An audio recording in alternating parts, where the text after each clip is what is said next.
কোর্টের বিচারক রায় ঘোষণার জন্য নেক্সট ডেট দেয়। অভিজিৎ মুখার্জি গীতাকে নিয়ে গর্ব করে আর বলে, আমি পরের জন্মের জন্য তোকে বুক করে নিলাম। এ কথা শুনে গণেশ গাঙ্গুলি হাসতে থাকে। গণেশ গাঙ্গুলি বলে, আমি তো জানতাম ও কেসটা জিতবে। তখন অভিজিৎ মুখার্জি বলে, আপনি জানতেন, কিন্তু আমি আপনার থেকে লটা ভালো জানি। আর গীতাকে বলে, কোন বাবা লটা ভালো জানে বল। তা নিয়ে তারা ঝগড়া করে। গীতা বলে, কেন ঝগড়া করছো তোমরা দুজনেই আমার কাছে সমান। ওদিকে স্বস্তিক স্নান করতে গিয়ে জল চলে যায় আর চিৎকার করে গিনিকে ডাকে। গিনি বলে, জল নেই, ট্যাঙ্ক ভরতে হবে। স্বস্তিক বলে, ঠিক আছে তাহলে জল তোলো।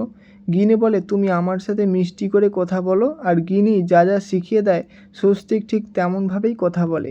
এরপর স্বস্তিক হাত বের করে তার কাছে টাওয়েল চায়। তখন গিনি স্বস্তিকের হাত ধরে টান দিলে স্বস্তিক গিনির গায়ের ওপর পড়ে যায়। তারপর স্বস্তিকের বোনেরা এসে তাকে জল ছেটায়।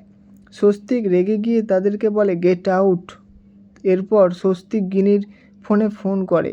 স্বস্তিক ফোনটা ধরলে গিনির খোঁজ করে আর স্বস্তিক রেগে গিয়ে ফোনটা কেটে দেয়।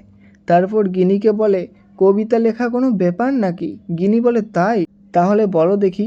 এই মুহূর্তে স্বস্তিক এসে গান গায় আর স্বস্তিক সেখান থেকে চলে যায়। এরপর স্বস্তিক গিনিকে বলে, আর কত দূর এগোলো ব্যাপারটা? গিনি বলে, ধুর, পটেও পটিতেছে না।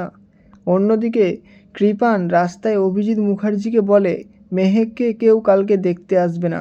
মেহেককে আমি খুব ভালোবাসি। আমি মানছি আমি অপরাধ করে ফেলেছি, তার জন্য সাজাও পেয়েছি, কিন্তু মেহেককে কেউ দেখতে আসবে না। একথা শুনে অভিজিৎ মুখার্জি কৃপানকে একটা থাপ্পড় মারে আর পাশ থেকে অভিজিৎ মুখার্জির দিকে বন্দুক দেখায়।